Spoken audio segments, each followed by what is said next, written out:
All right, so today I've got another pellet gun. This is the Gamo or Gamo, I'm not sure how to say it, Swarm Maxxim 10X. This is the um, second generation of these break barrel pellet rifles. So I already uploaded a video of my new Sig Sauer pellet pistol that I bought. This is the now second pellet gun that I've shot and owned ever. So one of the things right off the bat, so this is my first time opening it, looking at it. Like, it's much longer actually than I thought it would be. Let me take the plastic stuff off here so we can see it. Yeah, like when you watch a lot of videos online and stuff, and it's much just gonna throw this down there. It's much longer than I actually thought it would be. So here's the rifle. This looks like a scope for it. Um, Here's a magazine. Take that out. Manual. We might need that. Put this box out of the way here. Okay, so first thing here, I'm right-handed, so I'll look at it this way. So my first thought is that it's much heavier than I thought it would be, and actually the stock, I can feel the stock side is much heavier than the barrel side. The barrel's like very thick and long looking, so I kind of assumed that would be heavier, but it's really back heavy here on the stock. If I hold it in my shoulder, I don't really feel any weight out on my left hand here, but I feel a lot of weight right here on my right hand. So let's see here. I might fast forward this. I'm going to look at the instructions and see what I need to do. Well, let's open up the scope first and see what's in here. I'm gonna rip that open. I think I'm probably not gonna. Oops, it's in there kind of tight. Be careful. One of the things I read about this particular model and rifle, and I think in general all air air guns, especially rifles that come with scopes, is the scope is really not good, which I think is to be expected. It was I bought this off of eBay. It is brand new. It's not a second like my previous video, that sour pistol. Um, but in general, everyone just kind of said that all scopes that come with rifles are not great. So I'm just going to take this. I'm going to look through it here real quick, just kind of see. Okay, well, it looks like pretty good. Let's see. Yeah, I think I don't know what resolution it's set to or what zoom it's set to right now, but the optics look pretty good. I guess we'll see once we actually get it on there. Here's a few. I don't actually know what these are. You probably could tell from my previous video. I think these are just covers, and yeah, you can still see through it. So interesting. Yeah, I'm not super familiar with this kind of stuff, so I might fast forward this part. Let me read the instructions a little bit.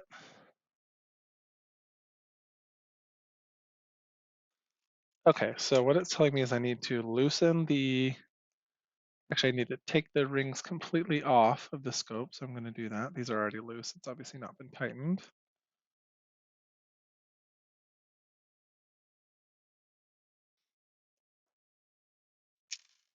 All right, so I've got the rings loosened now. They just kind of pop off. It came with this little tool, which was helpful.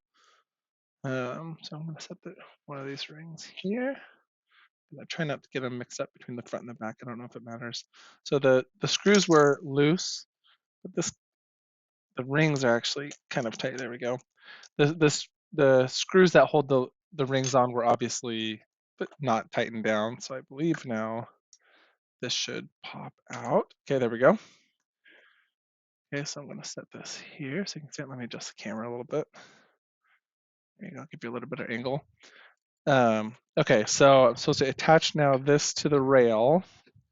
So you can see there's a little, it's kind of hard to tell, but there's a little peg here on this, and it fits right into this little hole. Let's see if you can see it. There you go. Yep, so this peg here goes right into that hole.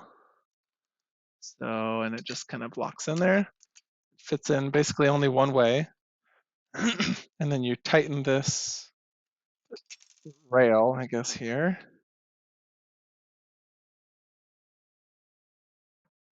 So it says to replace the scope back in the slot and tighten the rings back on loosely is the word that it uses, because we're going to have to adjust this. This is basically just to hold the scope on for now.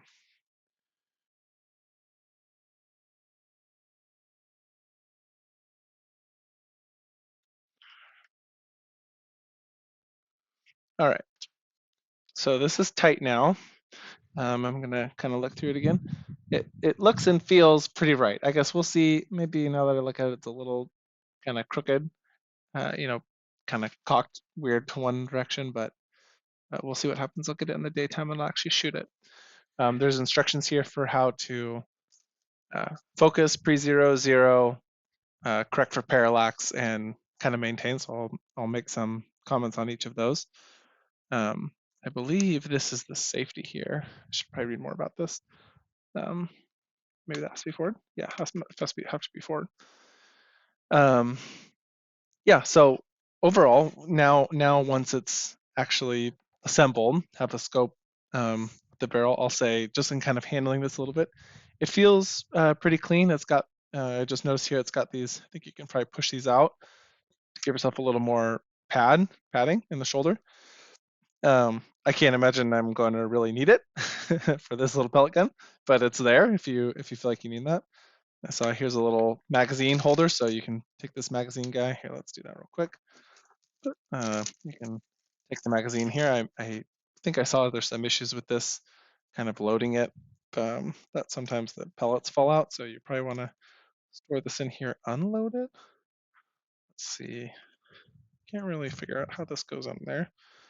Got these kind of odd. Oh, it probably snaps in like this. Yeah, that makes sense. Okay, yep, snaps right in there, and I guess maybe you just pull it out. Yeah, okay. Yeah, it just snaps right in the stock here.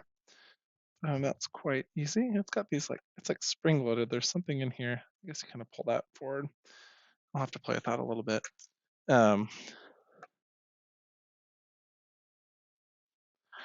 Okay, so it says to load the pellets in. Obviously, pellet, nose down, and then just kind of like pop in there. You can kind of snaps a little bit, and then it says to rotate it. I can feel this is, yeah, like kind of spring loaded, and something about having a pellet in there. Yeah, I'm not sure exactly what it is, but if I try to rotate it farther around than just one slot, it snaps back to the, let's see if you can see this. So that's my pellet I've loaded. That's the next one that needs to go in.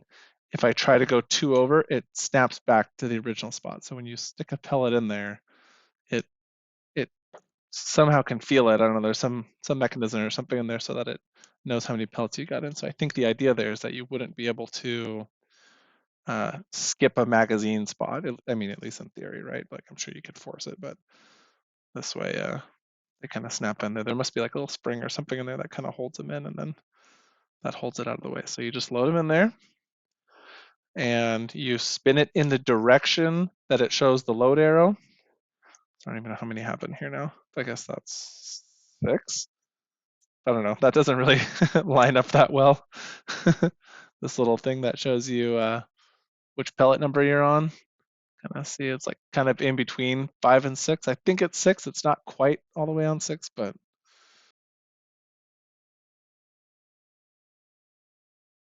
all right. So it says to keep the safety on now that I've looked at this. And so the safety is this little front part of the trigger here. Hold that up a little bit closer. There's kind of this little front lever right here. So that's the manual safety. And when it's forward, that's in fire mode. So it'll let me pull the trigger now. And it kind of makes sense. Like if you accidentally, if you reach in there and like pull this back, you would want the safety to go on. So that's kind of how I'm going to remember. Like if this is back, like that's the natural kind of way to be. So it says to make sure the safety's on, and then you drop the magazine in. Let's see, I looked at this. So it goes this little black tab right here goes down and toward you. So when you're looking at this, you should be able to see a pellet on the top and towards you. And you just click this in, and I think it should snap. Yep. Okay. So that's in now. Still got my safety on. So then the next step, shooting. I'm going to go set my target up real quick.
All right, got my target set up. So let's see shooting now. Put the safety on. So it says now to break the barrel, go all the way back. So that's quite a hefty pull you got to do there. And then snap forward. I can see, I cannot see how many rounds I have left. Let's see if it loaded one. So let me see here. Quick shot. Oh, definitely did. Okay, so I can't really see how many pellets there are in here. Oh, I see. Okay, that makes more sense. All right, let's see if you can see now. I'm going to try to get this view. All right, so if you see right in there, looking down the front, you can't really see, but if I look right over the top of the scope, I see 9 now. So let me do this again real quick. I'm gonna break it, cock it, and I kind of didn't say anything, but this is actually quite impressive. So let's see here. Okay, yeah. So let me go grab my target. I just tried real quick, so we'll see what this looks like. Here I am back. I maybe I don't know, same as I was for the air pistol, so maybe 10, 15 feet away or whatever, 20 feet. And you can see, so I'm not very far, first of all, but the scope just mounting it just like it was, not too bad. I was aiming right at the center, not being very careful. And if you can see in the back here, there's definitely 2 dents where I shot this. So this is like probably 16 gauge, looks like galvanized steel. And so that's pretty serious. So overall, I would say from what I've seen so far, it's been how many minutes here? It's been 30 minutes me setting this up. Sorry, I'm rolling over the back here. So it's been 30 minutes of me, setting this up, and I took a lot of time to explain and read the instructions. So yeah, you should be able to be up and running fairly quickly. I would say from what I've seen so far, quite a bit of fun. I'm gonna wait till the sun comes up and then do a couple of trial shots and add that to the video. So I'd say overall this is pretty fun. You can see here it looks pretty cool. I'll do a better review of the scope, the accuracy of firing mechanism. I'll set up a table and talk about some of the other features. But unboxing and getting up and going took just a few minutes. So I say this is going to be a fun backyard little blinker to shoot around with.